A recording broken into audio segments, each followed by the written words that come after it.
Just 12 days ago, Chaya was a happy bride, wearing the wedding dress she had chosen herself as she stood beside the man she loved. But now, she was a widow. On the very night after his funeral, she quietly walked into her late husband's family distillery. Chaya couldn't stop thinking about the days when Nathan used to bring her there, showing her every corner of the workshop while talking excitedly about his dream of turning the small family distillery into a name people across the country would recognize, a dream that would make his late parents proud. Whenever he talked about brewing rice wine, the ingredients, or anything connected to the distillery, his eyes would light up with excitement and hope. That passion was one of the reasons she had fallen in love with him. But now, those precious memories only made the pain even harder to bear. She fell to her knees and clasped her hands together. God, what did I do to deserve losing the person I love most? I've never tried to hurt anyone. I've spent my whole life treating people with kindness and gratitude. So why do I have to endure this unbearable pain? Chaya broke down in tears, overwhelmed by a grief so deep that nothing in the world could have comforted her. As she opened Nathan's notebook, tears fell onto the pages he had carefully filled with handwritten wine recipes, customer records, and plans for the future they were supposed to build together. Then she reached the final page, the last words he had written before he died. One day, this distillery won't belong only to me. It will be our home. Chaya hugged the notebook tightly against her chest. They had dreamed of building an entire future together. This distillery was supposed to become the place where they would create countless happy memories. Now, all that remained was the shadow of the man she loved. She remembered what her mother had begged her after Nathan died. You were only married for 10 days. Now that he's gone, come home with me. Who do you even have left in that house? Are you really going to stay there and take responsibility for raising Nathan's 4 younger brothers? Then she remembered what her brothers-in-law had told her. We just feel sorry for you, Chaya. You deserve to live your own life. You shouldn't have to stay here carrying this family's burden after Nathan is gone. We don't want to become a burden to you. She could have walked away. She could have gone back to her mother's house and tried to leave the pain behind. But she chose to stay. Not because of money. Not because she was afraid people would judge her for leaving her husband's family only days after his death. She stayed because Nathan's love was still there, in every corner of that distillery. And she couldn't bring herself to abandon the life he had poured his heart into. More than anything, she was determined to finish the dream he had left behind, to make the family distillery grow, to let more people discover it, and to make Nathan proud. That night, for the first time in her life, Chaya drank wine. She drank to numb the pain that was tearing her apart. Eventually, exhaustion overcame her, and she fell asleep, unaware that this would be the first step on the journey that would change the rest of her life. This weekend, I want all of you home for dinner. Got it? Chaya and I will be waiting.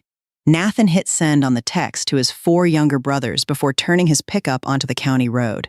He set his phone aside, kept one hand on the steering wheel, and lightly patted the wooden crate behind his seat. 10 cases of oak and Ember's freshly distilled small-batch bourbon were loaded in the back. The rich aroma lingered inside the cab. Once he finished this delivery, he planned to stop and buy a bouquet for his wife. He had rushed out that morning and forgotten that today marked 12 days since they got married. Their wedding photo sat on the dashboard. Chaya stood close beside him, hiding her smile behind one hand out of shyness, while Nathan beamed like a little boy who had just received the greatest gift of his life. The truck hit a pothole, and the photo slid off the dashboard onto the floor. Nathan leaned down to pick it up. His eyes left the road for no more than 2 seconds. In those 2 seconds, a fully loaded construction truck lost its brakes on the downhill stretch and slammed head-on into his pickup. The sound of twisting metal tore through the quiet afternoon. Their wedding photo was thrown from the truck and landed face down among the shattered glass. 12 days earlier, Chaya stood behind the ballroom doors at Magnolia Grand Hotel, gently running her fingers over the hem of her wedding dress. Nathan's family couldn't afford one of the grand ballrooms, so they had rented the hotel's smallest event room after a friend helped them get a discount. His 4 younger brothers had been on their feet since morning. One arranged the tables and chairs, another welcomed the guests, and another worked on the sound system. Watching them bustle around filled Chaya with warmth, but she couldn't shake her nervousness. At 38, she was wearing a wedding dress for the first time, and she had never imagined getting married in a place like this. Bukayo peeked through the doorway and raised his voice over the noise. Chaya, it's time. Nathan's waiting for you. I'm coming. She took a deep breath, gathered the train of her dress, and stepped out. After only a few steps, the fabric jerked tight behind her. She turned around and saw a tall man with a stern expression lifting his foot from the hem of her dress. He didn't look at her. He brushed off his pant leg and walked away as though nothing had happened. Chaya looked down and saw a long tear across the train. She pressed her lips together, ready to call after him, but the wedding music began to play. Nathan's brothers were already waiting for her, so she pulled the torn fabric behind her, hid the damage as best she could, and continued toward the ceremony. The man who had stepped on her dress was Cavan.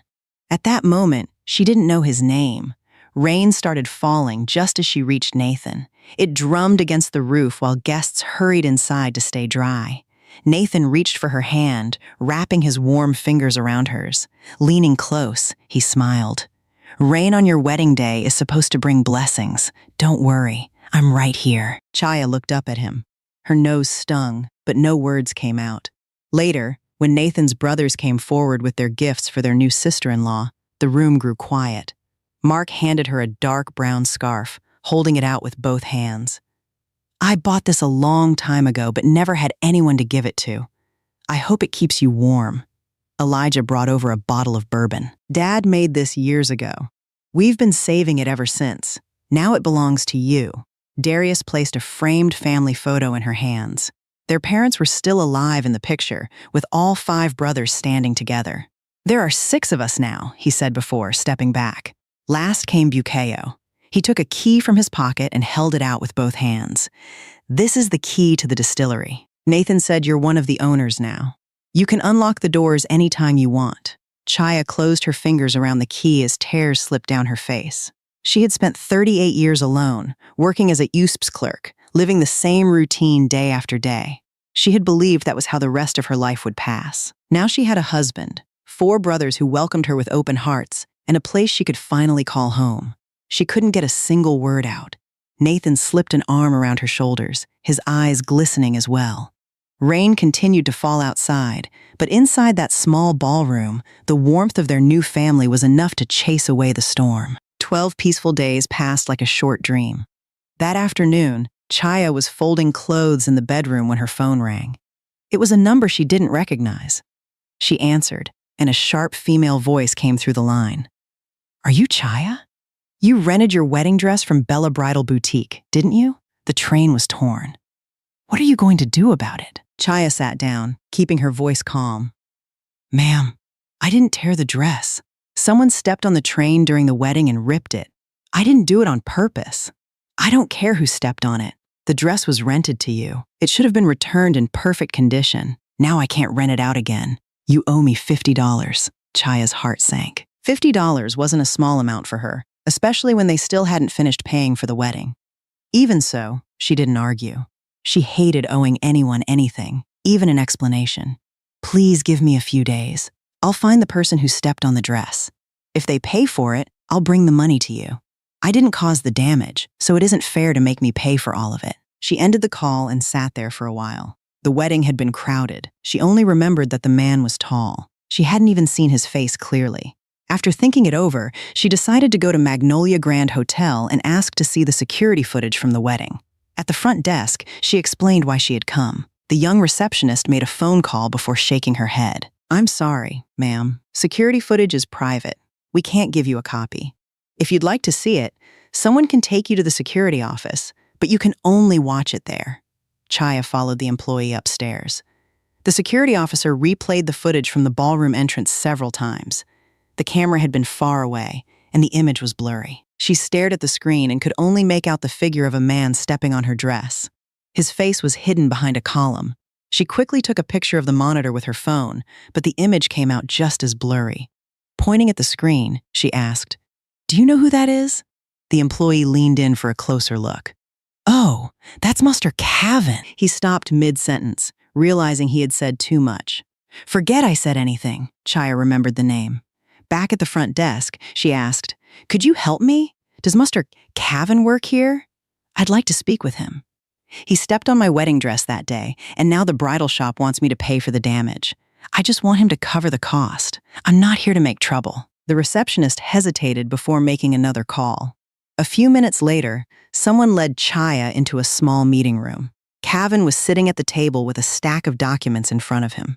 His phone beside the papers kept lighting up with notifications. He glanced at her, his expression unreadable. "What do you need? I'm in the middle of a meeting." Chaya stopped near the door, gripping the strap of her bag.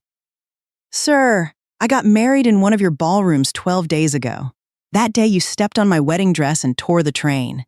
Now the bridal shop wants me to pay for the damage. I didn't tear it, so I'd like to ask if you could reimburse the cost." Cavan frowned, searching his memory. He met hundreds of people and signed countless contracts every day. There was no reason he would remember stepping on someone's wedding dress. The woman standing in front of him wore plain clothes and was talking about something he couldn't even recall. "I don't remember stepping on anyone's dress. Do you have any proof?" She showed him the blurry photo. Cavan looked at it once before setting it aside. "A picture like this doesn't prove anything. You should ask the person who actually did it." "I'm busy." He nudged the documents in front of him, making it clear the conversation was over. Chaya stood there without moving. She wasn't used to dealing with wealthy people, and she wasn't used to being treated like someone asking for a handout. Her face grew warm with frustration. She was about to say one more thing when her phone vibrated in her bag. The caller ID showed the hospital. She answered at once. "Are you Mr. Nathan's family member?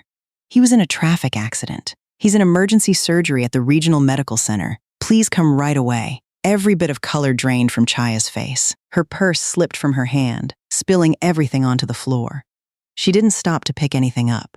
She didn't say another word to Cavan. She ran out of the room as fast as she could. Cavan looked up and watched her disappear down the hallway. A moment later, he lowered his eyes and returned to the paperwork in front of him. She was a stranger. Her life had nothing to do with him. By the time Chaya reached the regional medical center, dusk had settled outside. She ran down the hallway, asking anyone she saw where Nathan was. Her steps tangled over each other as she hurried toward the emergency room. His 4 younger brothers were already there, every one of them pale. Bukayo saw her first and rushed over to catch her by the arm. "Chaya," his voice failed him. "Where's Nathan? How is he?" Chaya grabbed Bukayo by the shoulders.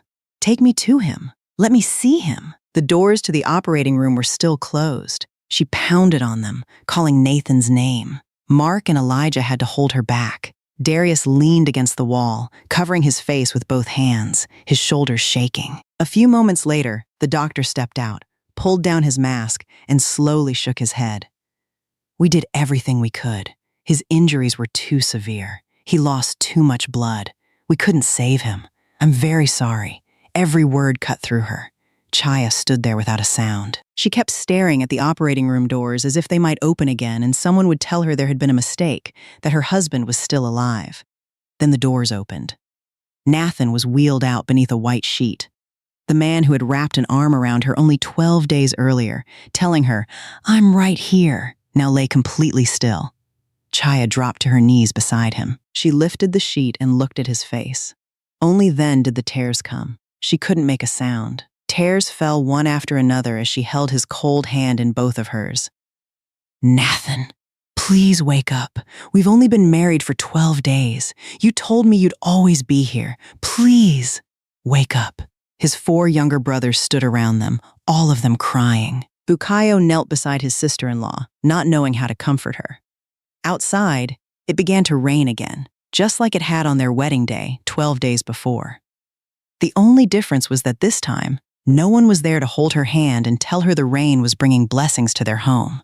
12 days earlier, Chaya had walked down the aisle as a bride. 12 days later, she wore black mourning clothes as a widow. Nathan's funeral lasted 3 days in Willow Creek. Neighbors filled the yard outside the family home. Everyone mourned the loss of a good man who had died far too soon.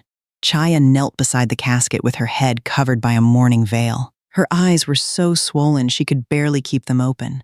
She bowed to every visitor who came to pay their respects, thanking each one in a steady voice. Whenever the guests thinned out, her body leaned forward, and both hands gripped the edge of the casket as if letting go would make her collapse. Oak and Ember Distillery had been closed since the day Nathan died. The whiskey still aging in its barrels had been left untouched. Day by day, the aroma inside the distillery grew fainter. Nathan's 4 younger brothers each kept themselves busy in silence. One tended the memorial, one greeted visitors, and another sat alone on the porch without saying a word. Without the eldest brother, the family felt like a tree that had lost its roots, while the remaining branches struggled to stay standing. On the second day of the funeral, Ella arrived from her hometown. The moment she stepped through the gate and saw her daughter kneeling in mourning clothes, she stopped. Her lips moved, but no words came out. After a long moment, she hurried over, took Chaya by the hand, and helped her to her feet. "Chaya, come here. I need to talk to you." Chaya looked up. The moment she saw her mother, tears filled her eyes again. She let Ella lead her to a quiet corner of the yard, away from the visitors. Ella looked her up and down, her eyes stopping on the black veil covering her daughter's head. Her voice broke. "Take that off. Take it off and come home with me." Chaya stared at her. "What are you saying? Nathan's still lying in there. How can I leave?" "What husband? You were only married for 12 days. 12 days, Chaya.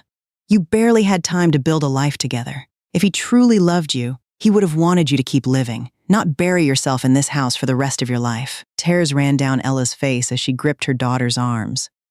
"You were 38 before I finally saw you get married. I was so happy I couldn't even sleep. And before 2 weeks had passed, he was gone. Why stay here now? Finish the funeral, then come home with me. You're my only child." Chaya stood there, her shoulders shaking. She understood every word her mother was saying. Even so, she slowly shook her head. "I can't leave, Mom. I called him my husband. Even if we only had 12 days together, I have to see him through to the end. If I walk away now, how could I ever live with myself? And after that, who will you have? His 4 brothers? They're not your family. Please don't say that." Chaya's voice stayed low, but every word was firm. "Nathan treated me with all his heart. His brothers have accepted me as their sister. I can't leave them while they're grieving. If you love me, let me do what's right." Ella was too angry to speak. She stamped her foot. "Lord, how did I end up with such a stubborn daughter?" A few steps away, Bukayo stood behind a column and heard every word. He lowered his head, his face burning with shame. His heart ached for his sister-in-law. Their family had become a burden resting on the shoulders of a woman who had only been part of their family for 12 days, and not one of the 4 brothers could carry it for her. After the funeral, the neighbors went home, and the Voss family's house finally fell quiet.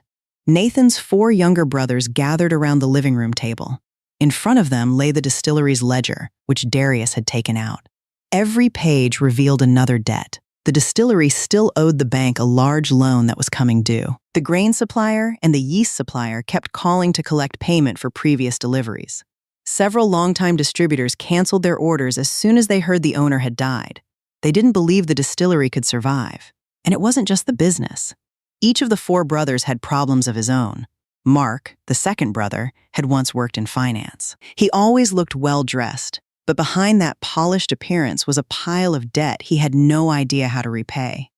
His wife had been working in another state for years, and they had grown so distant that they barely spoke anymore. Elijah had just lost a major stage production contract, along with the income he had been counting on. Darius was still a contract teacher without a permanent position. He was raising his young son by himself and struggled to cover his monthly expenses. Bukayo had returned home after completing his military service with hearing loss in one ear. Every job interview ended the same way once employers found out. The 4 brothers looked at one another, but no one spoke. At last, Mark broke the silence. "Here's what I'm thinking. The distillery's drowning in debt, and the interest keeps growing. Maybe we should sell it or shut everything down, pay off what we owe, and be done with it." Elijah frowned. "Sell the distillery Dad left us? That's your answer? Then what do you expect us to do? I'm buried in debt too. Dad left us the distillery, but he didn't leave us the money to pay everything back." Darius stayed quiet for a moment before speaking. "What about Chaya? What are we going to do with the money left from the funeral donations?" His question left the room silent. Mark let out a long breath. "We'll give it to her, thank her for everything she did for Nathan's funeral, and ask her to go back home with Ella. She's still young. She deserves a better life than staying here with a family drowning in debt. If we ask her to stay, we'd only be dragging her down with us." No one answered. They all understood what he meant. Chaya had been standing outside the door the whole time, carrying a tray of coffee. When she heard those words, she stopped. She set the tray on the doorstep and walked inside. All 4 brothers turned toward her in surprise. Chaya looked at each of them before speaking. Her voice wasn't loud, but every word was clear. "So you're planning to give me the money and send me back to my mother's house. Is that right?" Mark looked flustered. "Chaya, you heard us? We didn't mean anything bad. We're only thinking about you." Chaya looked at them. "Answer me honestly. Are you afraid I'll suffer if I stay? Or are you afraid you'll never stop feeling guilty if I do?" None of them answered. Elijah lowered his head. Darius turned his face away. Bukayo pressed his lips together, his eyes red. Her question struck every one of them, and none of them could find the words. Chaya stood there for another moment. Without saying anything else, she turned around and walked straight toward the distillery. That night, Chaya stayed at the distillery. The smell of fermenting grain blended with the scent of old wood from the rows of aging barrels. Everything around her reminded her of Nathan. He had spent more time in this place than he had inside the house. He used to sleep there on nights when a batch of whiskey needed watching. He had once walked her through the distillery, showing her every barrel and telling her which ones had been aging the longest and which ones he planned to save. Chaya sat down between the barrels. She drew a cup of whiskey from one of them. She had never been much of a drinker, but that night she drank anyway, hoping the ache inside her would ease. She kept drinking until her head grew heavy. Before she knew it, she had fallen asleep on the floor, surrounded by the rich smell of whiskey. The next morning, she woke with a splitting headache. As she pushed herself up, her hand struck something hard wedged between 2 barrels. She reached into the narrow gap and pulled out an old leather notebook. The handwriting belonged to Nathan. Her hands shook as she opened it. Inside were the recipes for Oak and Ember's whiskey. Nathan had carefully written down every step, every measurement, and every ratio of grain and yeast. There was also a list of regular customers, showing who ordered which products, who always paid on time, and who often asked for extra time. One section contained sketches of the expansion he had planned after their wedding. He wanted to add a bottling line and supply restaurants and hotels across the city. On the last page, he had written a few slanted lines in his familiar handwriting. "One day, this distillery won't belong to just me anymore. It'll be our home." Chaya pressed the notebook against her chest and sank onto the floor. She cried for the home she had barely found before losing it. She cried for the husband whose name still felt new on her lips. After a long while, she wiped her face, rose to her feet, and made up her mind. She could not let this distillery die with Nathan. The next morning, Chaya asked Nathan's 4 younger brothers to meet her at the distillery. She placed Nathan's notebook on the table, then set another stack of documents beside it. She had found them in his room. "Take a look." Darius picked up the papers. The farther he read, the more his expression changed. He looked at Chaya. "Nathan filed these papers right after you got married. He made you the co-manager of his share of the distillery." Chaya nodded. "He prepared them before the wedding because we planned to expand the distillery together. According to these papers and the law, his share now belongs to me. I'm not taking anything that belongs to the rest of you. Your shares are still yours," Mark frowned. "Then what are you saying? You want to keep the distillery?" "I do, but I can't do it alone, and each of you already has enough on your shoulders." She took a slow breath before continuing. "The distillery's debt is business debt. It's backed by the property and equipment. It isn't any one person's personal debt, and I won't let one person carry it alone. We won't sell the distillery, and we won't shut it down. We'll ask the bank to restructure the loan and give us more time. I have one request. Let me manage your shares for 3 years, just 3 years. That will give me the authority to work with the bank, the suppliers, and the distributors. We can protect Dad's trade and keep the distillery alive. After 3 years, once everything is stable, anyone who wants to leave can leave. I won't stop you." The 4 brothers sat in silence for a long time. Elijah was the first to speak. His voice was heavy. "You've only been part of this family for 12 days, and Nathan's gone. Why would you take all of this on?" Chaya looked at the notebook on the table. "Because Nathan wrote that this distillery was going to be our home. I've accepted it as my home too. I won't walk away while my home is falling apart." Bukayo stood up, walked over to her, and lowered his head. "I'll sign. Whatever you decide, I'm with you." Darius nodded and picked up a pen. Mark stayed quiet for another moment before letting out a long breath and reaching for the papers. Elijah was the last to sign, his eyes still red. The first thing Chaya did after that was return to the USP's office and submit her resignation. Her coworkers tried to talk her out of it. They reminded her she had worked there for years and finally had a stable job. She only smiled. My family needs me. Even after gathering all of her savings, it still wasn't enough. After thinking it over, she went back to see Ella. Once Ella heard everything, she slammed her hand on the table. What? You want me to give you the money I've been saving for retirement so you can pour it into your late husband's debts? Have you lost your mind, Chaya? I've spent my whole life saving that money so I wouldn't become a burden to you one day. Mom, I'm not throwing it away. I'm borrowing it. If I can get the distillery back on its feet, I'll pay you back with interest. Pay me back with what? If that place goes under, where are you going to get the money?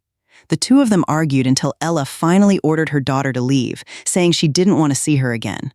Chaya stood outside the gate with tears running down her face. She couldn't bring herself to walk away. 3 days later, Ella arrived at the distillery, carrying a travel bag. She set it down and pushed a bundle of cash wrapped in cloth into Chaya's hands. Here's my money. Take it and use it for the distillery. But listen to me.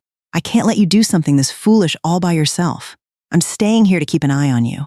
If this place goes under, then we'll starve together. Chaya threw her arms around her mother. Thank you, Mom, Ella clicked her tongue. That's enough.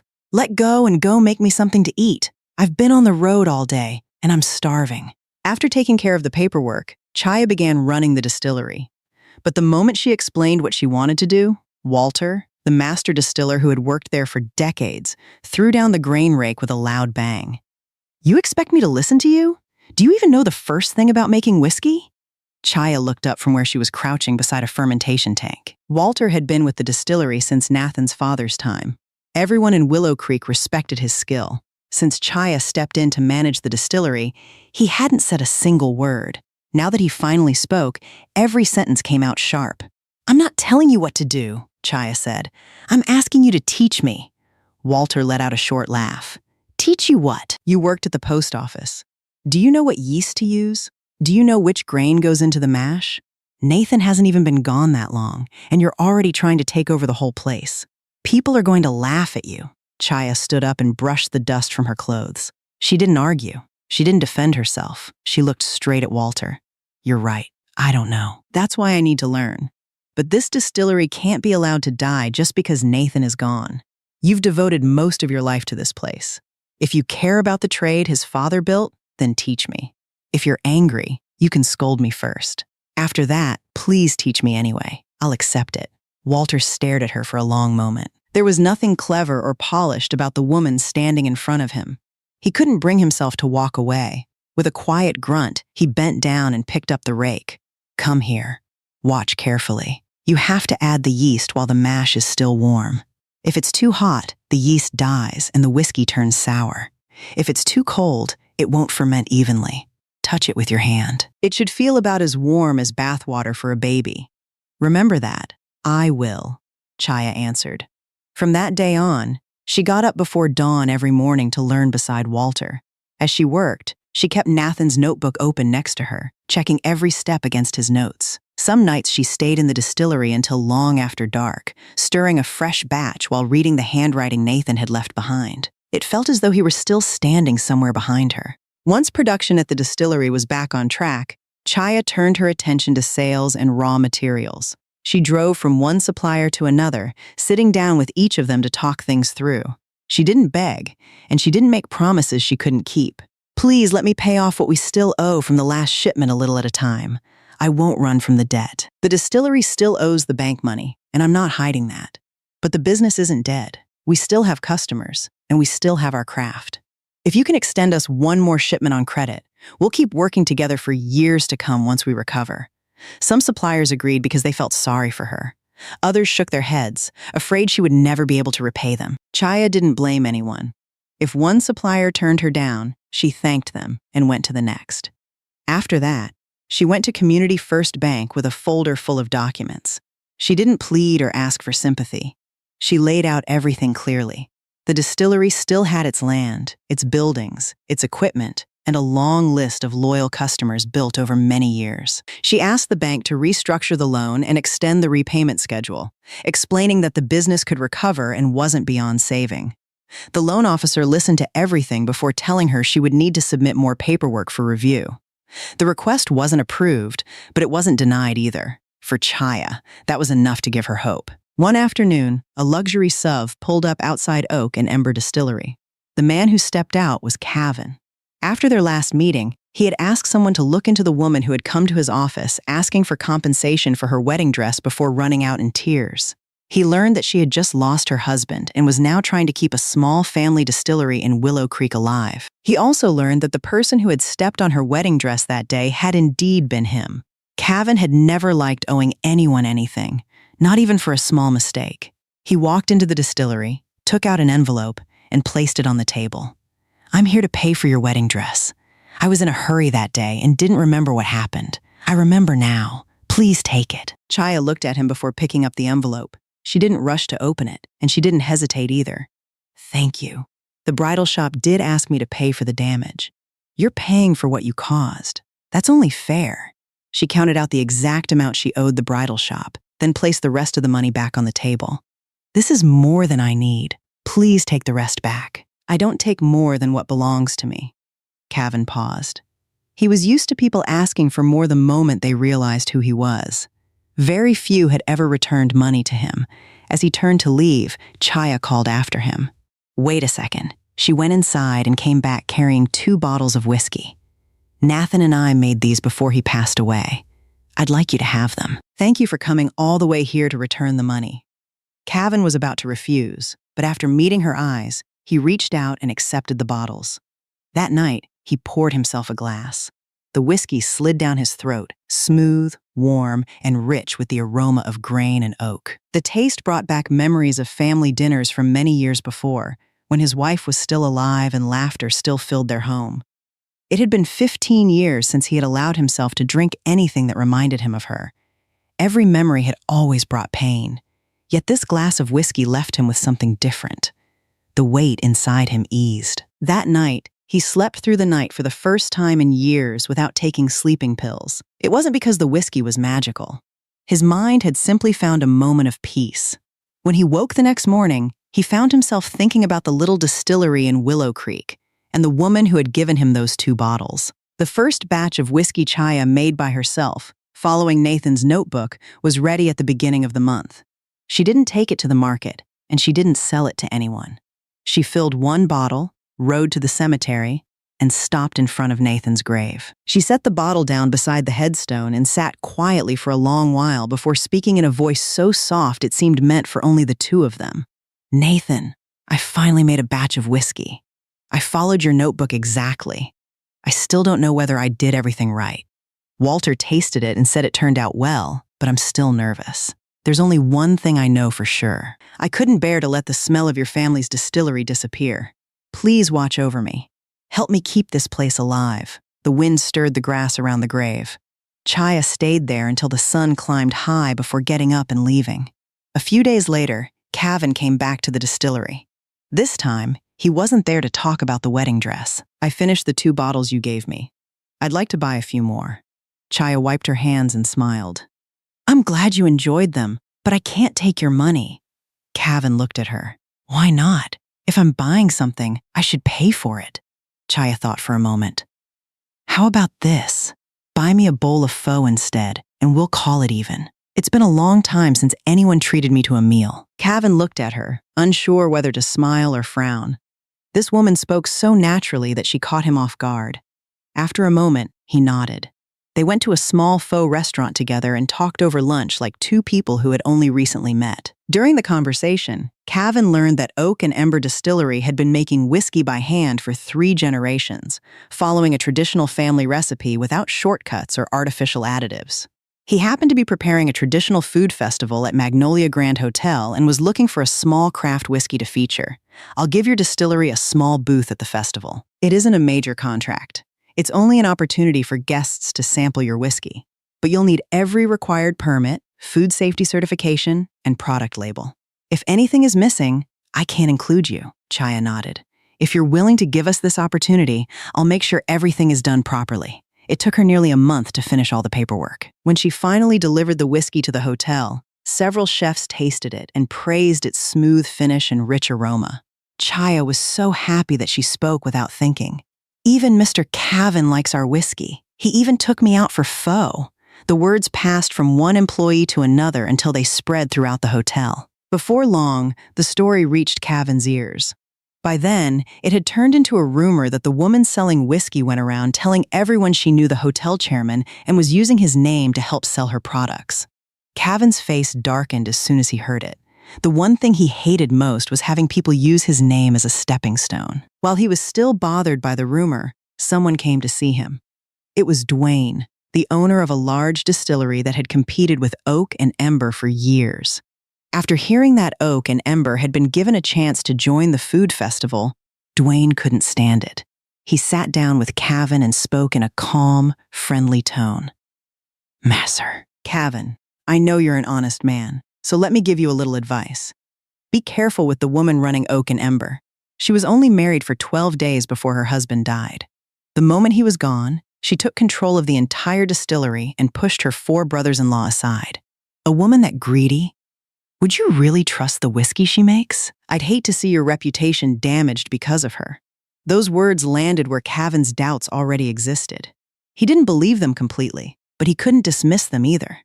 The image of Chaya telling people she knew him, combined with Dwayne's accusation that she had taken the family business for herself, left him increasingly uncomfortable. Meanwhile, Chaya had no idea any of this was happening. She was grateful that Cavan had given the distillery a chance. After hearing that his driver worked long hours, she packed a few bottles of whiskey along with some local fruit and homemade treats and asked the driver to deliver them to Cavan as a thank you. She gave the gifts with the simple sincerity of someone from a small town, never imagining they could be misunderstood. The moment Cavan found out, he took it as an attempt to buy his favor. Together with everything Dwayne had said, it was enough. He drove straight to the distillery, placed the package on the table, and spoke in a cold voice. "Take this back. I won't accept it. The only relationship between me and your distillery is a trial business arrangement. Don't turn it into something inappropriate." Chaya looked at him in confusion. "Inappropriate? They're just a few things from home to thank you. Why are you saying this?" Cavan looked at her. "You know exactly what you're doing. You've been telling people everywhere that you know me, and now you're sending gifts. Do you think I don't understand what you're trying to do? I agreed to let your distillery join the festival because your whiskey deserved it, not because of these things. Don't forget that." Chaya's face grew hot. She felt humiliated. She wanted to tell him she had never meant any of it the way he imagined, but she swallowed the words. The distillery was hanging by a thread.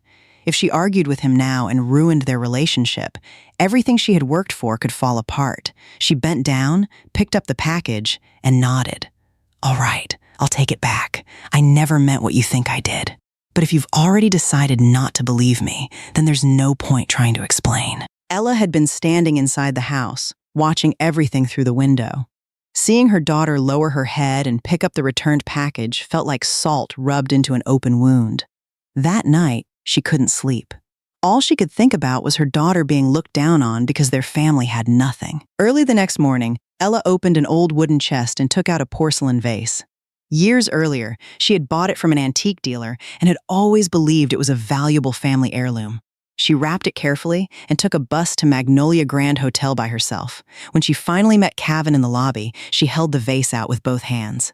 "Mr. Cavan, I'm Chaya's mother. My daughter spoke without thinking and offended you. Please forgive her. Our family has kept this vase for many years.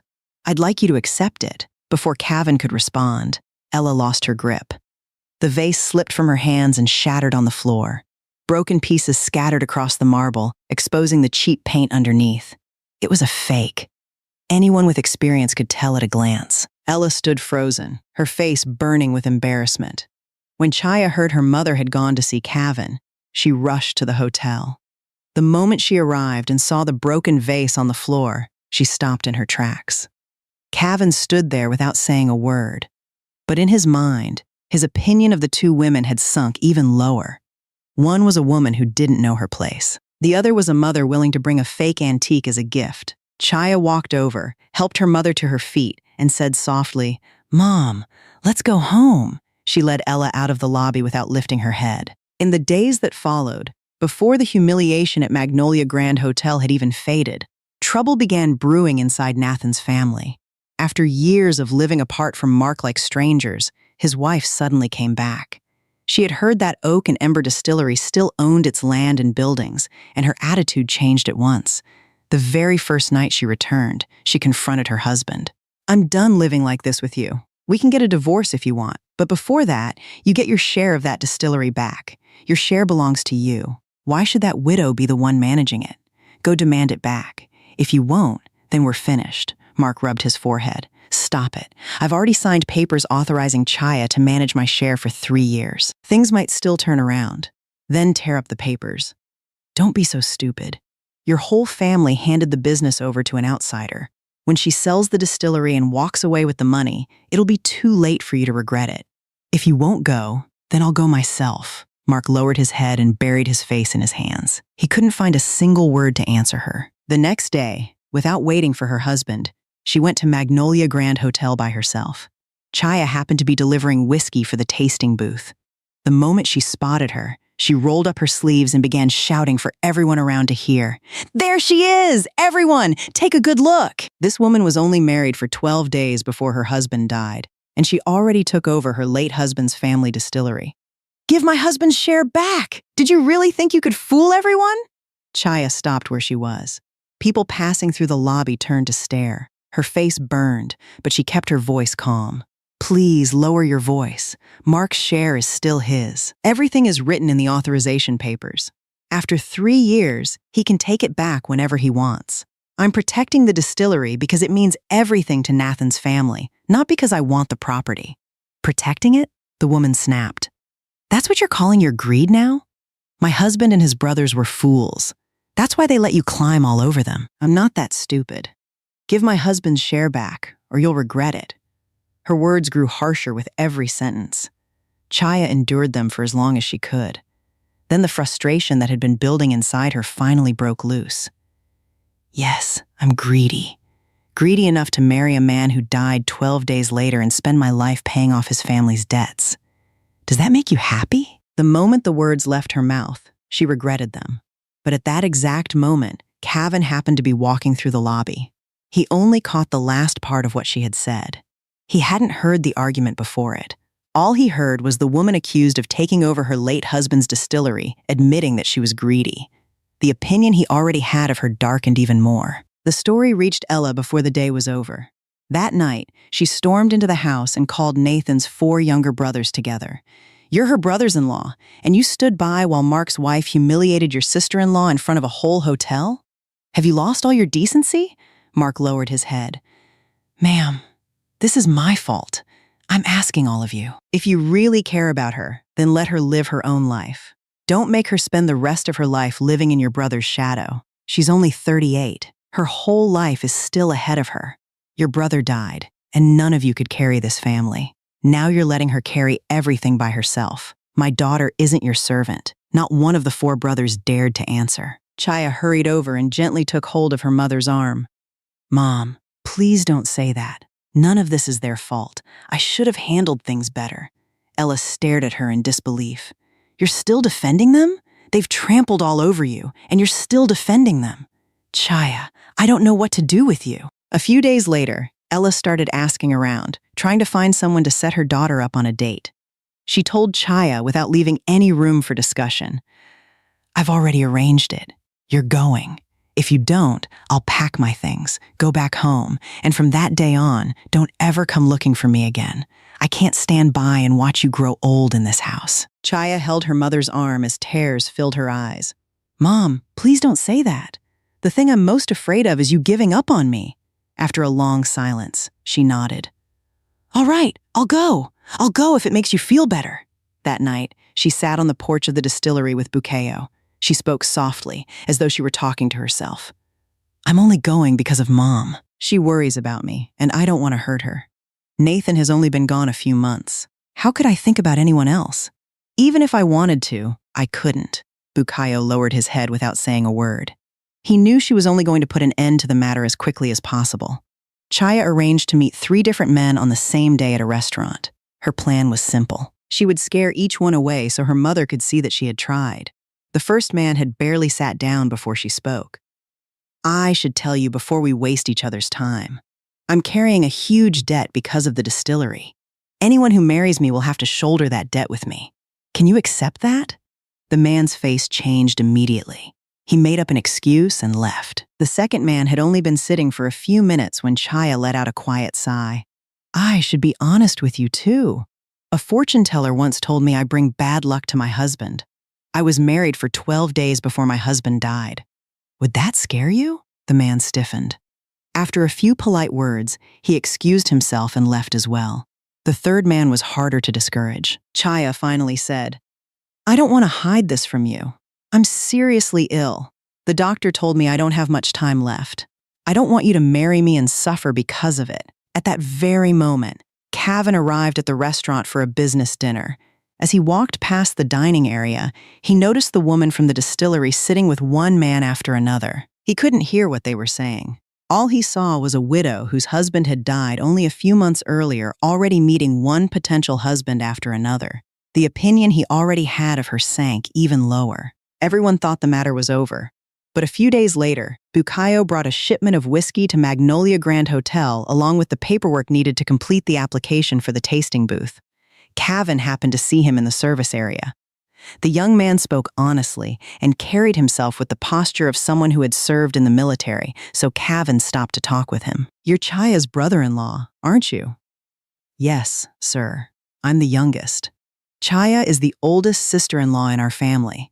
Cavan looked at him for a moment before asking, "I've heard she took over the entire distillery and pushed the rest of you aside. Is that true?" Bukayo froze. His face flushed with anger. "Who told you that? That's completely unfair to my sister-in-law." Cavan said nothing. Bukayo continued. "She quit the post office after working there for years. She emptied her savings. She borrowed money wherever she could. She even took the retirement savings our mother had spent her whole life putting aside and invested every dollar into saving the distillery. My oldest brother left behind a mountain of debt. Every one of us already had problems we couldn't handle ourselves. She stayed and carried the burden for all of us." Bukayo shook his head. "Push us aside? We were the ones who tried to send her away. She was the one who refused to leave." Cavan stood there without moving. Every word Bukayo spoke landed like a slap across his face. The woman he had believed was greedy, arrogant, and eager to find another husband had actually given up her own future, emptied her savings, and even used her mother's retirement money just to protect the home of a husband she had only shared 12 days with. He replayed everything he had ever thought about Chaya.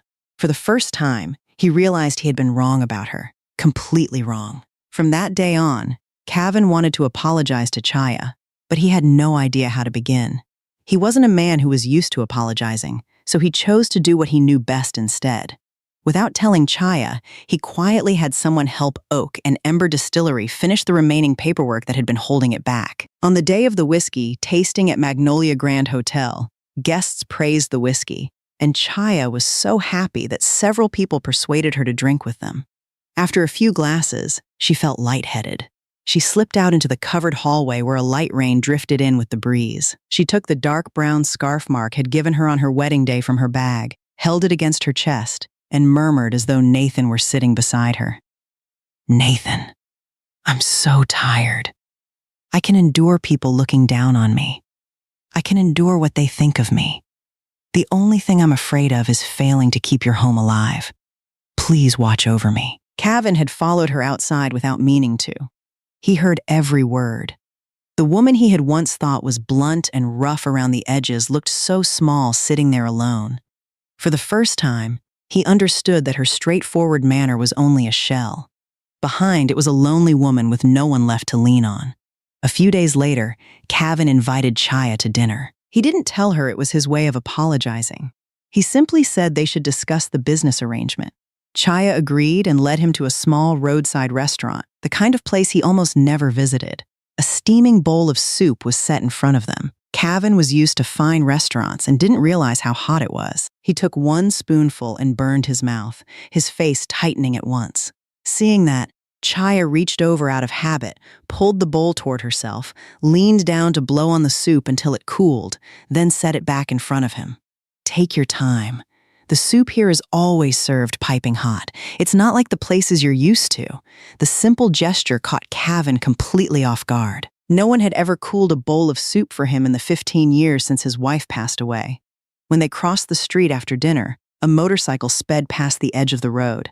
Chaya reacted without thinking and grabbed his arm, pulling him back. Their hands touched. His heart pounded so hard that he thought something was wrong. After he got home, he even went to see a doctor. The doctor examined him more than once before saying, "Your heart is perfectly healthy." As Cavan walked out of the clinic, he finally understood what had been making it so hard to breathe these past few days. It wasn't his heart.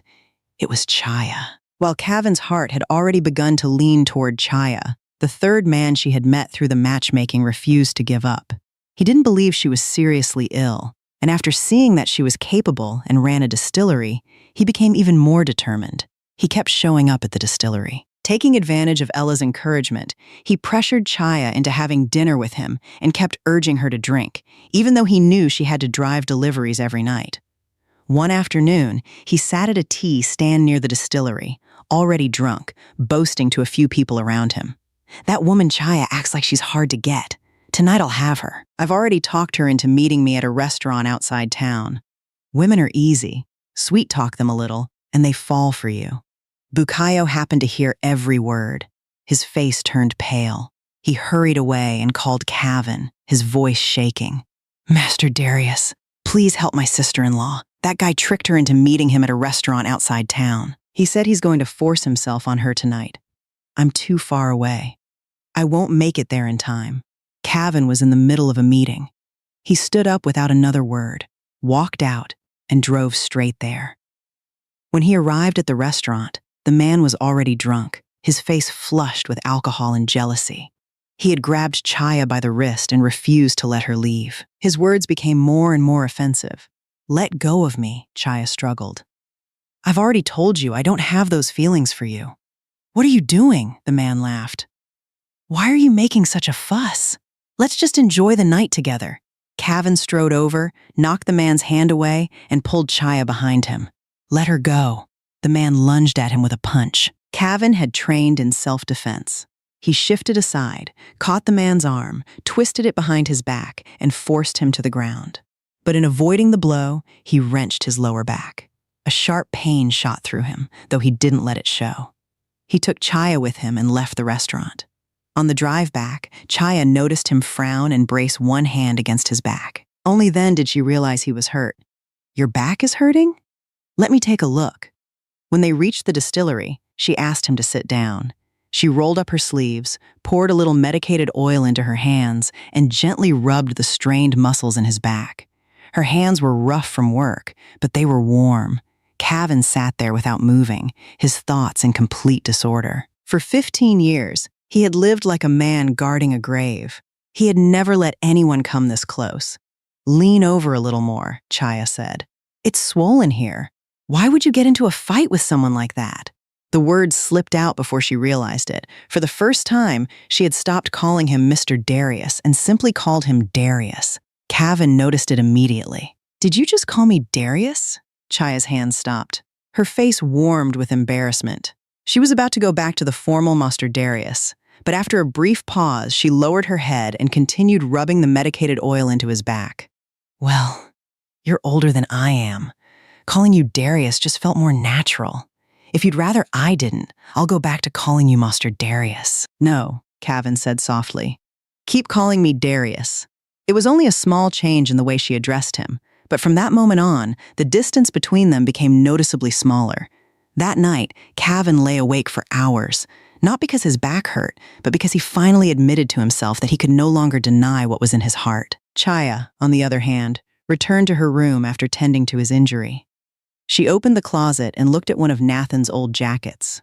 To her, her husband still felt as though he had only left yesterday. She wasn't ready, and she wouldn't allow herself to think about taking even one step beyond those memories. 2 days later, while Chaya was tending the fire beneath a batch of fermenting mash, she heard someone shouting outside, "Come out here! Come see the filthy whiskey you've been selling!" Chaya dropped what she was doing and ran outside. 6 or 7 people had gathered at the gate. Some were longtime distributors, others were customers. One man held his phone up in front of her. A video was playing on the screen. In it, workers wearing uniforms similar to those at Oak and Ember Distillery were dumping moldy black grain into a fermentation vat. Another clip showed yeast being stored beside piles of garbage. Across the bottom of the video appeared the words Oak and Ember Distillery. Chaya turned pale. "That's not my distillery. I swear it isn't. We would never do anything like that. Every shipment of grain we buy is documented. Every batch of yeast is recorded. I have all the records. Where did this video come from? Who made it?" "You're still denying it?" someone shouted. "The video's all over the internet. I sold your whiskey, and now every customer is returning it. Pay me back." One person demanded a refund. Another wanted their deposit returned. Customers who had placed orders for holiday events called one after another to cancel. Even people who had never bought from the distillery stood there pointing at her, saying that a greedy widow would naturally cut corners to make money. Chaya stood in the middle of the gate while people threw accusation after accusation at her. She had no proof in her hands, so she couldn't defend herself. Worse still, that very afternoon the bank called. Chaya, we've decided to suspend the review of your loan restructuring application. There are reports about problems with your products, so we'll have to wait until everything is clarified. We hope you understand." The last thing she had been holding on to was suddenly gone. The news reached Magnolia Grand Hotel almost immediately. Cavan couldn't ignore it. It wasn't only because he cared about Chaya anymore. Oak and Ember was supplying whiskey for the hotel's tasting program. If the distillery's reputation collapsed, the hotel would be affected as well. He went straight to the distillery. Chaya was sitting at a table with her head lowered, dark circles under her eyes after several sleepless nights. When she saw him, she forced herself to stand. "Why did you come? My distillery's already caught up in this. Aren't you worried it'll affect you too?" Cavan looked at her. "First, answer one question. Are you absolutely certain your whiskey is clean?" Chaya met his eyes without hesitation. "I'm willing to stake my life on it. You don't have to believe me, but you can believe the records. You can check every shipment of grain, every batch of yeast, and every production log," Cavan nodded. "Then we'll prove it. Arguing with people at the gate won't solve anything." He didn't throw money at the problem the way many wealthy people would have. Instead, he handled it step by step. He arranged for independent laboratory testing so the results couldn't be questioned. He had every purchase of grain and yeast checked against the records Chaya had kept. He gathered the written quality evaluations from Magnolia Grand Hotel's chefs who had tasted the whiskey before the rumors spread. He also introduced her to an attorney so everything would be handled through the proper legal process instead of fighting with people outside the distillery. As for the tasting agreement, he didn't cancel it. He only put it on hold. "I'm suspending it until the results come back. I'm not terminating our agreement. If your whiskey is as clean as you say, we'll move forward. But if there's really a problem, then we'll have a different conversation." Chaya looked at him, feeling both grateful and overwhelmed. Thank you for not turning your back on me now. I'll never forget it." The days of waiting for the test results felt longer than a month. Chaya barely ate or slept. Ella couldn't bear to watch her daughter waste away. She kept urging her to drink a cup of warm milk or eat a slice of orange, but Chaya couldn't swallow a thing. Nathan's 4 younger brothers were just as restless. Bukayo ran from place to place trying to find the person who had filmed the video. When the test results finally came back, everything became clear. The independent report confirmed that Oak and Ember's whiskey met every safety standard.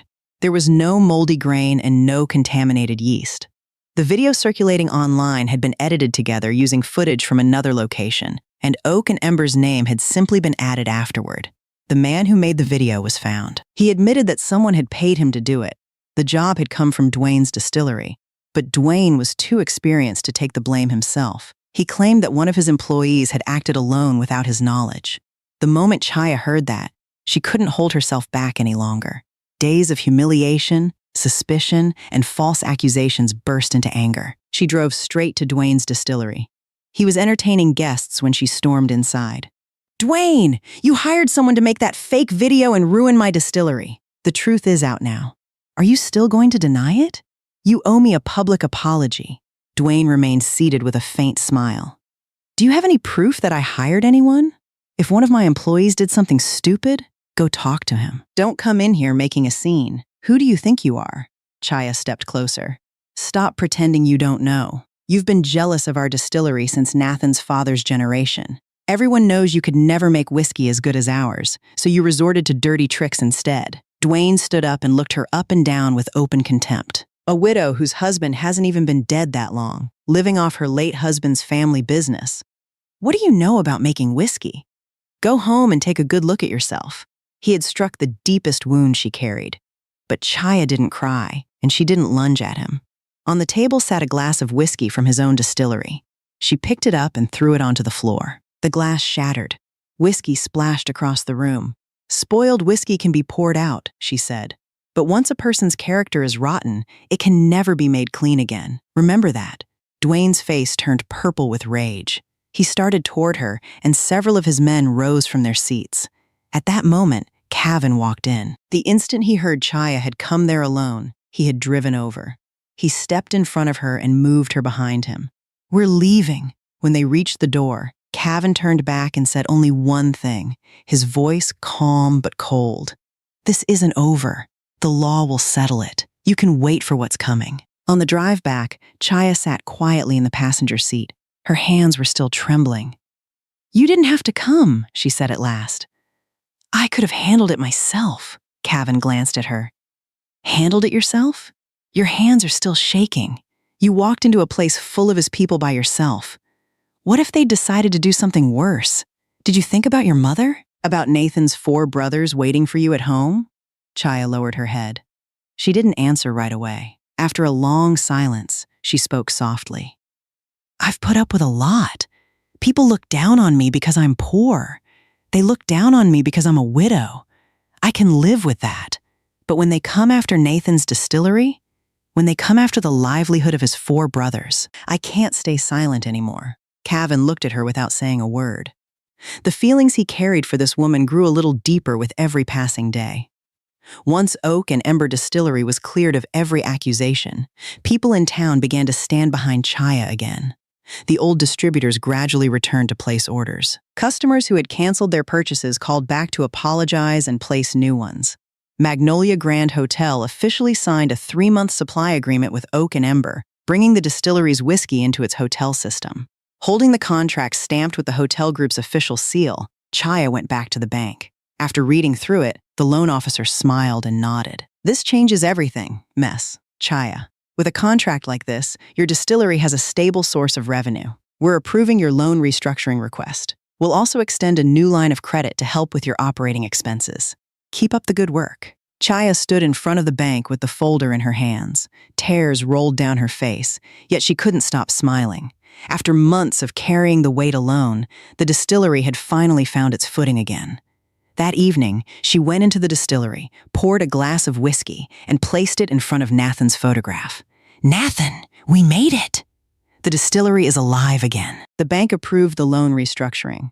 I kept our home safe. The whiskey left her feeling a little lighter. Holding the 3-month agreement with Magnolia Grand Hotel, the contract that had saved the distillery from financial collapse, she realized it hadn't appeared on its own. The person who had approved it, the one who had allowed Oak and Ember into the hotel system while the distillery's reputation was still under attack, had been Cavan. She set the papers down, sat quietly for a while, then decided she should thank him properly.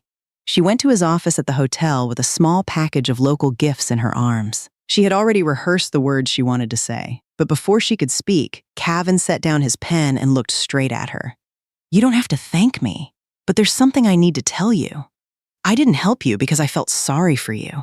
I helped you because I believed in you, and because I have feelings for you. Chaya froze. The package in her hands suddenly felt much heavier. For a second, she thought she had heard him wrong, but the look in his eyes told her he meant every word. She took half a step back, her voice unsteady. Please, don't say that. Nathan hasn't even been gone a year. I don't have the right to hear something like this. You're making this harder for me. Cavan didn't move closer, and he didn't pressure her. He spoke slowly. I'm not asking you to forget Nathan, and I'm not trying to take his place.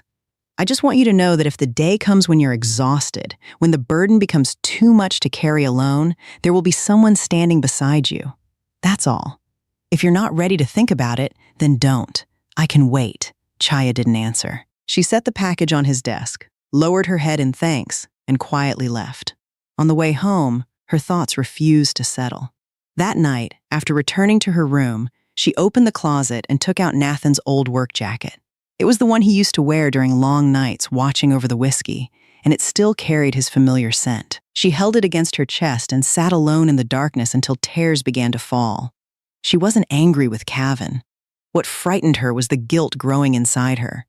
She told herself she didn't love him. Not yet.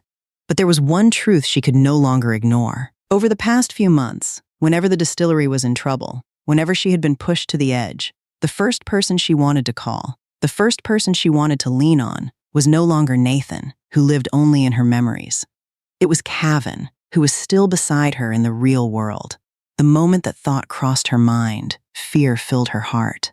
She pressed her face into Nathan's jacket and whispered, "Nathan, I'm sorry. I haven't forgotten you. I could never forget you." A few days later, Cavan came to pick Chaya up. He didn't tell her where they were going. He simply asked her to come with him. The car stopped at the cemetery gates. Chaya looked at him in surprise. Cavan stepped out carrying 2 bouquets of flowers. He led her to a grave near the back and placed 1 bouquet in front of the headstone. The name engraved on it belonged to his wife, who had passed away 15 years earlier. "This is my wife," he said quietly. 15 years ago, I couldn't protect her. Since then, I've lived like a man guarding a grave, never letting anyone come close. I brought you here because I want you to understand that I'm not saying these things on impulse. He stood silently in front of his wife's grave for a while before turning to Chaya. Together, they walked to Nathan's grave, not far away in the same cemetery. Cavan placed the second bouquet in front of the headstone. He stood straight and spoke to the man beneath the earth as though he were speaking to someone still alive. "Nathan, my name is Cavan. I didn't come here to take your place, because no one ever could. I'm only here to ask for your permission to care for the woman you didn't have enough time to spend a lifetime with. She protected your distillery. She protected your family. She's carried everything on her own until she's almost exhausted herself. From today on, I'd like to carry that burden with her." Chaya stood beside him with both hands covering her face as tears poured down. For months, she had forced herself not to let her heart waver. But hearing those words spoken in front of Nathan's grave, the knot she had carried inside her for so long finally began to loosen. She still wasn't ready to say she loved Cavan, but for the first time, she no longer felt guilty standing beside him. One night, Cavan took Chaya home after they had spent the evening together. It was late when they arrived. Bukayo came out to open the gate. The moment he saw his sister-in-law stepping out of Cavan's car, he stopped in his tracks. He didn't say a word, but he lay awake the entire night. By the next morning, everyone in the house knew. Elijah reacted the strongest. He had always been hot-tempered, letting his emotions get the better of him. He stopped Chaya in the middle of the yard. "What's going on between you and Mr. Darius? Nathan hasn't been gone that long. His grave is still fresh, and you're already seeing another man? Nathan is still alive in our hearts. Chaya." Chaya stood there without moving. His words stung like salt in an open wound. She didn't argue or raise her voice. She simply looked at him. "I've never forgotten Nathan, Elijah. That's exactly why I've stayed until today. If I had forgotten him, I would have left the day my mother came to take me home." Elijah couldn't say another word. He turned and walked away. Mark stood there with his head lowered, unable to speak because he had once been the one who wanted to give Chaya money and send her away. Darius understood her heart better than anyone, but he had never been good with words. He only let out a quiet sigh. A few days later, the 4 brothers invited Cavan to the distillery for dinner. It wasn't simply a meal. Alongside bottles of oak and ember whiskey, Chaya had cooked several of Nathan's favorite dishes herself. Everyone took their seats, and the silence around the table felt heavy.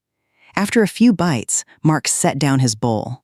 "Master Darius, we invited you here because there's something we want to ask you. I'll be direct. Please don't take offense. Do you see Chaya as a replacement for your late wife?" Cavan answered without hesitation. "No. My wife will always be my wife. Chaya is Chaya. They're 2 different people. I've never confused them." Elijah spoke again, his tone still sharp. Then can you really accept that she used to be my oldest brother's wife? Can you live with people saying you married another man's widow? Yes, Cavan replied. She was Nathan's wife. That's something to be respected, not hidden. She stayed faithful to a husband she only had 12 days with. That's exactly why I believe she's someone I can trust for the rest of my life. Darius asked his question more quietly. If you marry her someday, will you make her leave the distillery? She's devoted her whole life to that place. Cavan shook his head. No, that distillery is her life's work. It's her home. If I asked her to walk away from it, I wouldn't deserve her love. Bukayo lowered his eyes and asked the last question. What about us? Do you see the four of us as a burden? Cavan laid down his chopsticks. He looked at each of the brothers before answering.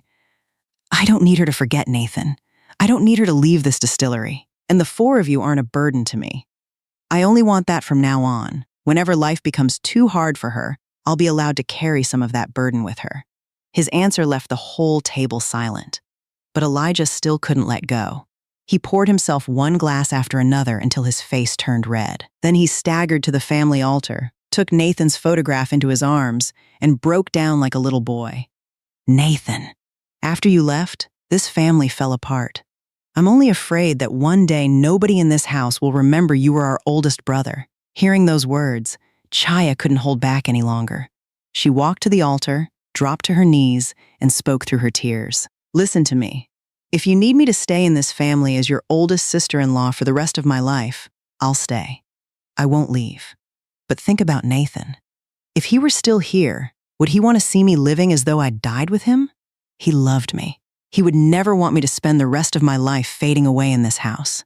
The room fell silent. Elijah held Nathan's photograph against his chest, his shoulders shaking. Mark turned his face away to hide his tears. Darius lowered his head. Bukayo sat there with both hands clenched tightly together.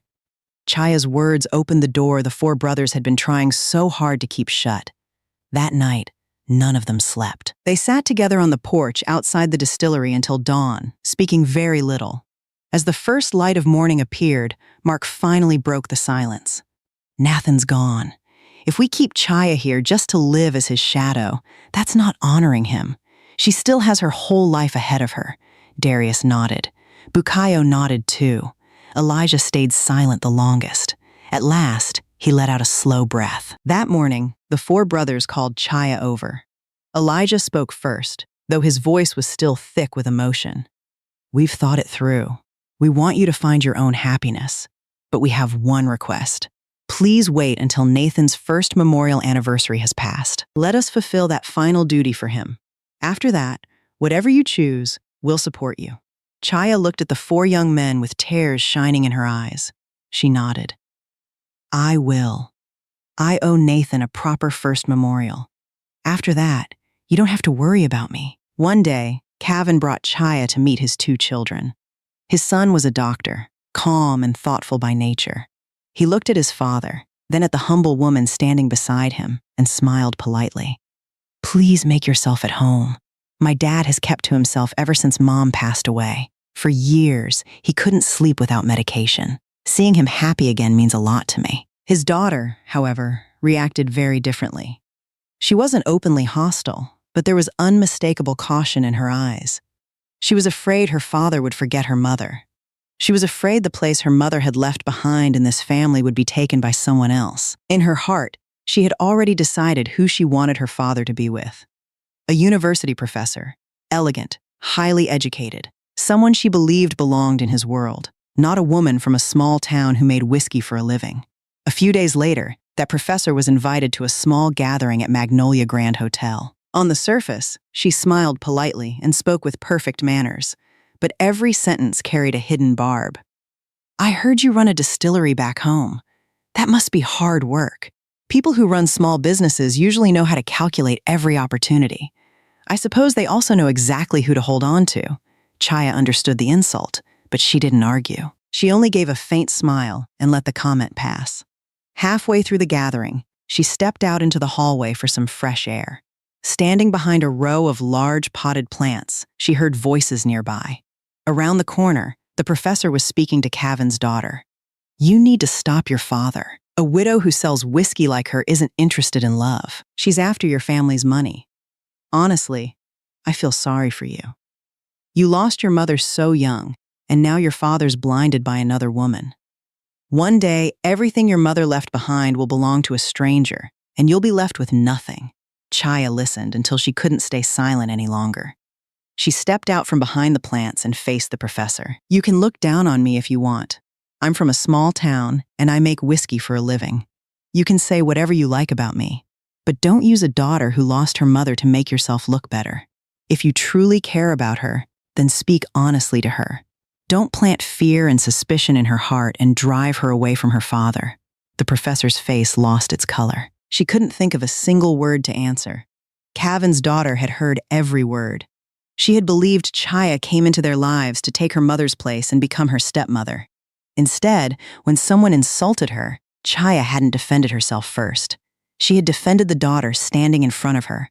From that moment on, the wall around the young woman's heart began to soften. After winning over Cavan's children, there was still one final obstacle: the mother of his late wife. Her name was Riley.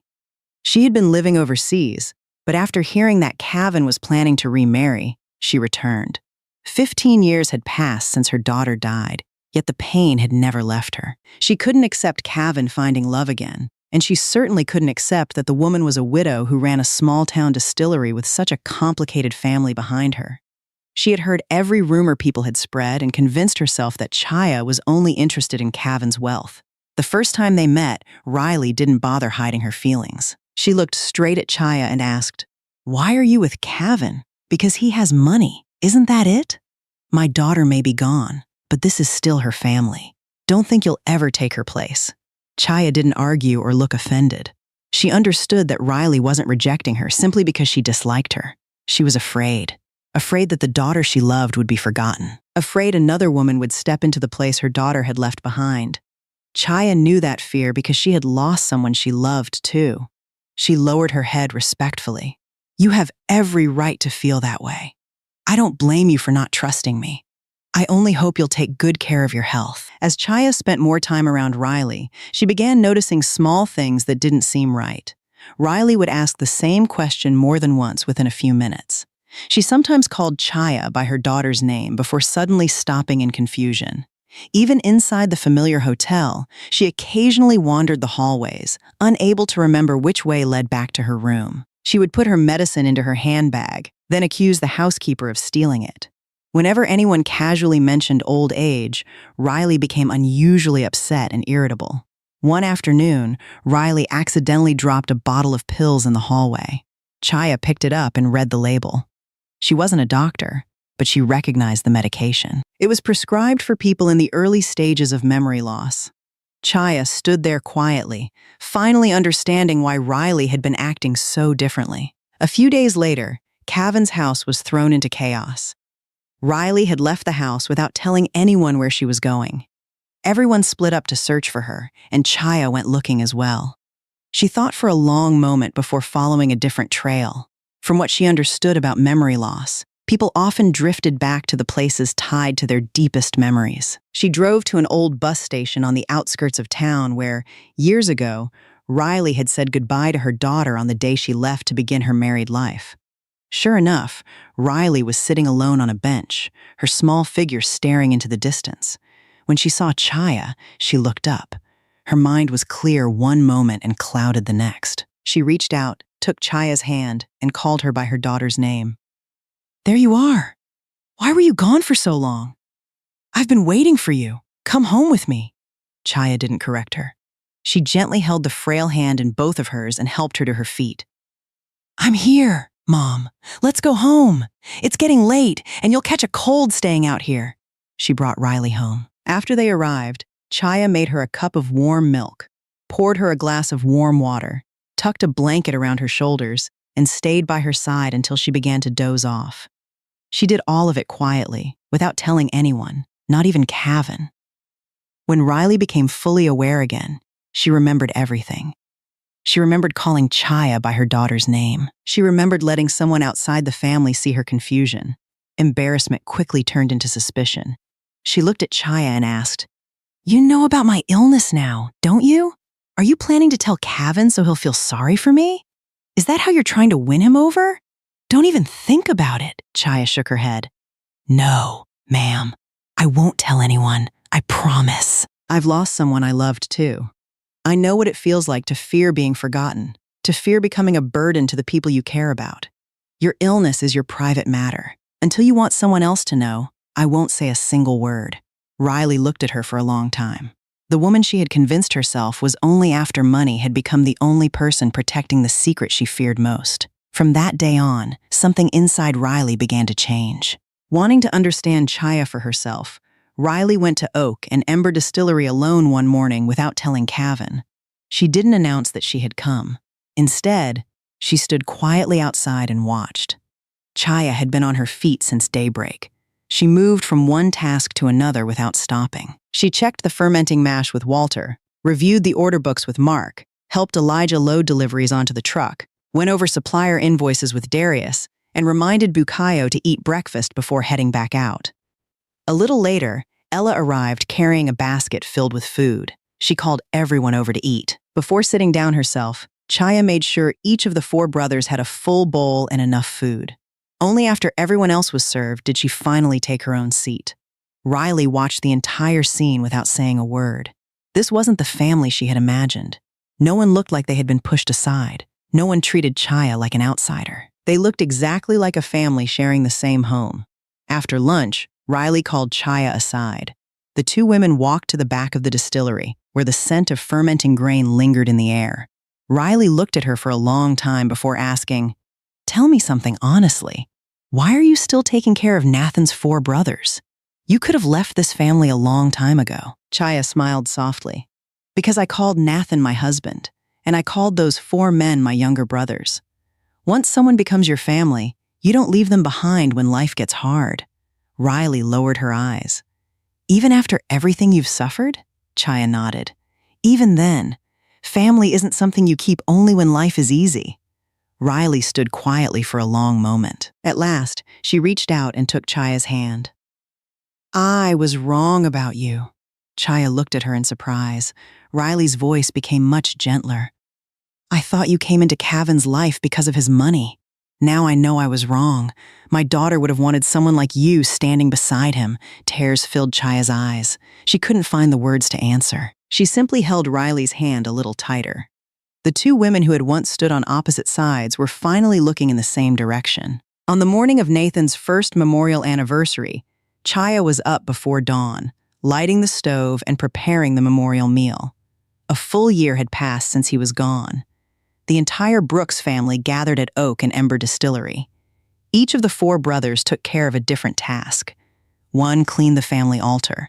Another arranged the fruit offerings.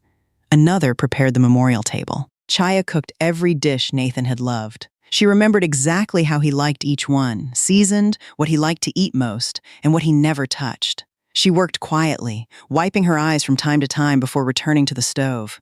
Ella sat on the porch watching her daughter with a sigh. "It's been a whole year already," Chaya answered softly without turning around. "Yes, Mom, a whole year." She didn't dare say anything more because she knew she would start crying again. Near noon, when the memorial meal was finally ready, someone placed a large fruit basket outside the distillery gate. It was Cavan. He knew today was Nathan's first memorial anniversary. He didn't dare walk inside. He was afraid his presence would feel out of place, as though he were intruding on a day meant to honor the man who had come before him. He quietly set the basket down, stood there for a moment, then turned to leave. Bukayo spotted him from the yard and hurried after him. "Calvin, you're here! Why are you leaving? Come inside!" Calvin shook his head. "Not today. This is Nathan's memorial. It wouldn't be appropriate for me to go in. Please take the fruit basket. Consider it my way of offering him my respect." Bukayo caught his arm before he could walk away.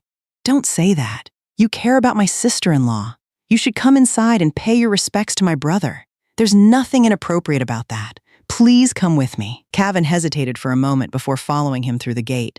As soon as he stepped into the yard, the atmosphere grew noticeably quieter. The 4 brothers looked at him, unsure how to begin. Calvin stood with both hands folded in front of him, his eyes resting on Nathan's altar. The one who finally broke the silence was Elijah. the brother who had once opposed him the most. Elijah poured a cup of oak and ember whiskey and held it out with both hands. "Calvin, say a prayer for my brother, then share a drink with us." Calvin accepted the cup. Elijah looked toward Nathan's photograph, his voice thick with emotion but steady. "My brother loved Chaya with all his heart. If he were still alive, I don't think he'd want her to spend the rest of her life alone. I think he'd want someone to walk her home when it rains, just like he did the day he brought her home as his wife." Those words were his acceptance. Everyone around the room felt their eyes grow wet.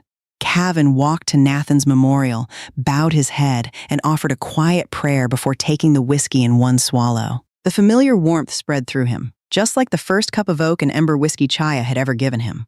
When the ceremony was over, everyone gathered around the table, but Chaya remained standing before Nathan's altar. In her hand was the wedding ring she had worn since the day she became Nathan's wife.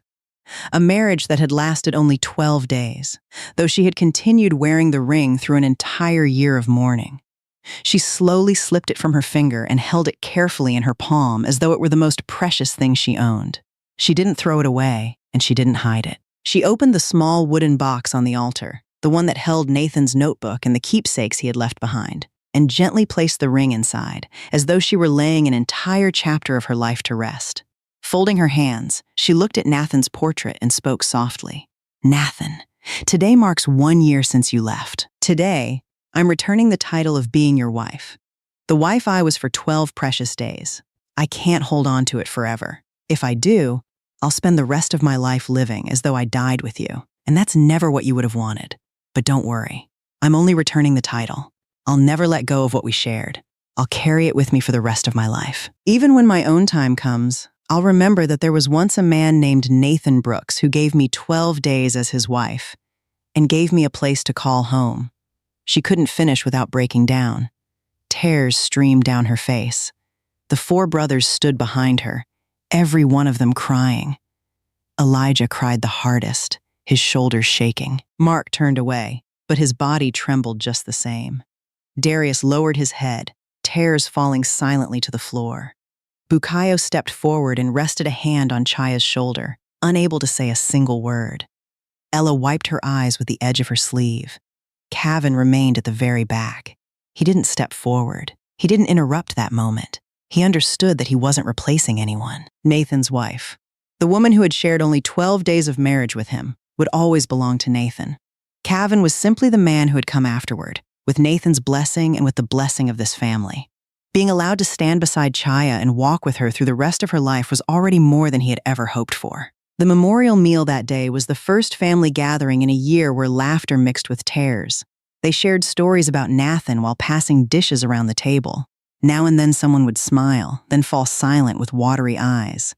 The weight of mourning that had hung over the family for an entire year finally seemed a little lighter. After the meal, the 4 brothers asked Chaya and Calvin to stay behind. Mark spoke for all of them. "Calvin, Chaya, we've fulfilled our promise. Nathan's first memorial has been properly observed. We won't go back on our word. We won't stand in your way anymore. You and Calvin should start planning your future together. We're truly happy for you," Elijah continued, his voice full of emotion. "Chaya, I said a lot of hurtful things to you before. I'm sorry. I was afraid you'd forget Nathan. But today, when I saw you take off your wedding ring and still keep it with his things, I finally understood. You never forgot him. Go find your happiness. My brother will be at peace knowing that you have." Chaya looked at the 4 brothers as tears welled up in her eyes once more. This time, they weren't tears of heartbreak. She took each of their hands in turn. "Thank you. No matter where life takes me, I'll never forget how all of you accepted me as family." That evening, both families sat together to talk about the wedding. Ella was so happy that she struggled to speak, her eyes shining as she held Riley's hand. Riley, the woman who had once opposed the relationship more fiercely than anyone else, was now the most enthusiastic. "Let's choose a beautiful date for them together," she said. "Chaya has carried enough sorrow for 1 lifetime. It's time she finally gets to be happy." Calvin sat beside Chaya under the lights outside the distillery. A deep sense of peace settled over him. Chaya lifted her eyes toward Nathan's altar one last time before turning to look at the man sitting beside her. One chapter of her life had come to its rightful end. Another was quietly beginning. She no longer felt guilty. She had returned to the past what belonged to the past. Now, she was finally allowed to move forward. After we get married, I want to bring Riley to live with us, Chaya said softly while the two of them were finishing the last few details for their wedding. Riley had already given them her blessing, and everything seemed to be falling into place. Cavan looked up at once. Bring her to live with us? Why would you suddenly think of that? Chaya answered as though it were the most natural thing in the world. She lives alone, and with her memory getting worse, I don't feel at ease. If she's with us, I can look after her. We're her family now. What if she wanders off again? Cavan set down his pen and shook his head. No, Chaya looked at him in surprise. Why not? Because you don't understand her. She spent her whole life protecting her dignity. She'd rather struggle on her own than feel like people are pitying her. If you bring her into our home and spend every day taking care of her, she won't feel loved. She'll feel like she's become a helpless burden. Chaya frowned. How is that making her a burden? I'd be taking care of her because I care about her. Her voice had already grown sharper. She hadn't expected something she believed was the right thing to do would be rejected so firmly. Cavan didn't back down. He had always spoken plainly when he believed something was wrong. Let me ask you something honestly. You finally made it through everything with Nathan's family. You carried 4 younger brothers and a distillery drowning in debt until you were completely worn out. You haven't even had a chance to rest, and now you're looking for another burden to carry. How long are you going to keep doing this to yourself? Chaya stared at him. How can you say that? Riley is your late wife's mother. Looking after her is the right thing to do. I'm trying to help you, and you're criticizing me for it? Cavan answered calmly. I'm not criticizing you for caring about her. I'm questioning the way you care. You keep taking every burden onto your own shoulders. You act as though carrying everyone else's problems is your responsibility. If you aren't sacrificing yourself, you don't feel at peace. Have you ever let someone else carry you for a change? Chaya stood up, her face flushed. Then what do you expect me to do? Ignore her? Pretend nothing's happening and leave her alone? Is that the kind of person you are? You say you loved your wife for 15 years, yet you're willing to leave her mother on her own? I don't understand you. That struck Cavan's deepest sense of pride. He stood up as well, his voice rising. Don't bring my late wife into this. I have never abandoned Riley. I take care of her in the way she wants to be cared for. I want her to keep her dignity, not feel like someone who's become helpless because people are constantly hovering over her. And you? He paused before continuing. You always have to be the one doing everything. Always sacrificing. Always carrying everyone else. Have you ever asked yourself why? They stood facing each other, neither willing to give in. After so many peaceful days together, this was their first real argument. Chaya felt tears burning behind her eyes. I don't understand why you've turned this into such a big issue. I only wanted to do something good. Cavan looked at her for a long moment. When he spoke again, his voice was quieter, but every word landed harder than before. Chaya, answer me honestly. You care about everyone. You cared for Nathan. You cared for his 4 brothers. You care for your mother. You even care about my late wife's mother. You carry everyone's burdens. You solve everyone's problems. But have you ever cared for yourself? Have you ever allowed yourself to rest? Have you ever allowed someone else to take care of you, even once? Chaya froze. His question pierced the deepest place in her heart, the place she had spent her whole life avoiding. She couldn't answer because she knew he was right. Ever since she was young, she'd believed she only had value when she was sacrificing herself for someone else. She was 45 before she got married. Her husband died after only 12 days. She stayed behind and carried his family not only because she loved them, but because somewhere deep inside she was afraid. Afraid that if she stopped giving, stopped sacrificing, no one would need her anymore, that she would become nobody. She had spent her life proving she deserved to exist by carrying everyone else's burdens. Cavan had seen the truth and spoken it aloud. It hurt more than anything she had ever heard. Without another word, she turned around and walked away. A few days later, after hearing the whole story from her former son-in-law, Riley asked Chaya to come see her. Chaya was still upset. She sat quietly without saying a word. Riley poured her a cup of tea before speaking. You were planning to bring me to live with you after the wedding, weren't you? Chaya nodded. Yes, I thought you'd be better off with us. I'd feel more at ease knowing I could look after you. Riley smiled gently. I know you truly care about me, but listen to me for a moment. I'm old now, and my memory isn't what it used to be. The thing I fear most isn't getting sick.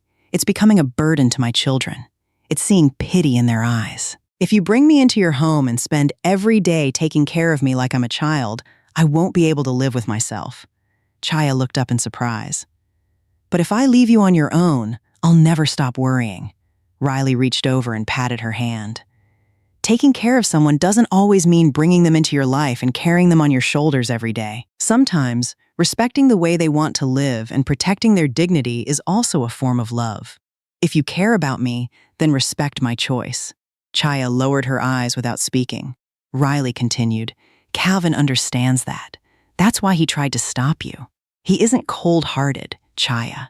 She held Chaya's hand a little tighter.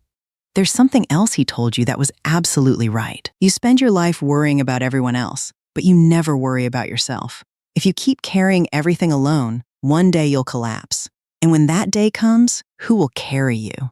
Chaya's eyes slowly filled with tears. Riley smiled kindly. This time, you're getting married to someone who wants to take care of you. You need to learn how to let someone love you. Do you understand, my dear? The way Riley called her, my dear, made Chaya's eyes turn red. She nodded quietly. Riley's words stayed with Chaya long after she left. That evening, she went to Calvin's house. She stood outside the door for a long time before finally finding the courage to knock. Calvin opened the door and stopped when he saw her. For a few seconds, neither of them spoke. Chaya broke the silence first. I'm sorry. I lost my temper the other day. I said things I shouldn't have said. I never should have brought your late wife into our argument. I was wrong. Calvin gently led her inside and helped her sit down. I was wrong too. I spoke too bluntly. I know my words hurt you. He looked at her quietly before continuing. But I wasn't trying to criticize you. I said those things because I care about you. You've spent your whole life carrying everyone else. I don't want you to spend the rest of it doing the same. From now on, let me carry some of that weight with you. Chaya lowered her head. I've lived that way for so long that I don't know any other way. I'm used to doing everything myself. I'm used to believing I only have value when I'm sacrificing something for someone else. She looked up at him with eyes still red from crying. Riley told me the same thing you did. She said, I have to learn how to let someone love me. A small smile appeared on Calvin's face. He reached over and took her hand. Then let's agree on something. We'll still take care of Riley, but we'll do it the way she wants. She'll stay in her own home. We'll make sure she has all the help she needs, and we'll visit her together, bring her medicine, and spend time with her. We'll love her by respecting her, not by making her feel like she's become someone else's burden. Chaya nodded gently. All right, I'll listen to you. They looked at each other, and the anger that had lingered between them over the past few days quietly disappeared. Outside, their wedding day was only a few days away. On the final day of wedding preparations, both families gathered to settle the last remaining details. They went back and forth for quite a while without reaching an agreement. Calvin wanted to give Chaya a proper wedding. He wanted to invite everyone they knew and let the world see that from this day forward, Chaya was his wife. No one would ever look down on her again. Ella agreed immediately. She's suffered enough in this life. This wedding should be as grand as possible to make up for everything she's been through. But Chaya gently shook her head. Mom, Calvin, I don't need a big wedding. I don't need people to see me as the wife of a wealthy hotel owner. I only want my mother, Nathan's 4 brothers, Calvin's 2 children, Riley, the workers from the distillery, and the people who truly care about us. As long as the people who matter see that I'm loved, that's enough for me. Ella started to argue, then stopped after seeing the look in her daughter's eyes. She understood. Chaya wasn't chasing appearances anymore. After everything life had put her through, all she wanted was the warmth of a real family. Around the same time, Dwayne's case finally came to an end. The authorities confirmed that he had been behind the fabricated video used to smear Oak and Ember Distillery. He was held responsible. Business partners abandoned him, his distillery quickly declined, and from then on, he never regained his footing. Everything else seemed settled, yet one thing left Calvin unexpectedly nervous: proposing. All his life, he had been decisive. He was used to making difficult decisions without hesitation, but asking one woman to marry him left him feeling like an awkward young man. He bought a ring, then put it away. He rehearsed what he wanted to say, then decided it sounded too sentimental. He worried it wouldn't be special enough. Chaya noticed him acting strangely and quickly guessed what he was trying to do. One afternoon, she led him outside to the old delivery truck they had used for countless whiskey shipments. "Open the back," she said. Cavan looked at her in confusion but did as she asked. Inside, she had placed a small wooden sign. Written across it in her own simple handwriting were the words, "Cavan, will you grow old with me?" Cavan read the sign, then looked at her. The man who had kept his heart closed for 15 years suddenly found his eyes filling with tears. "I've wanted that for a long time."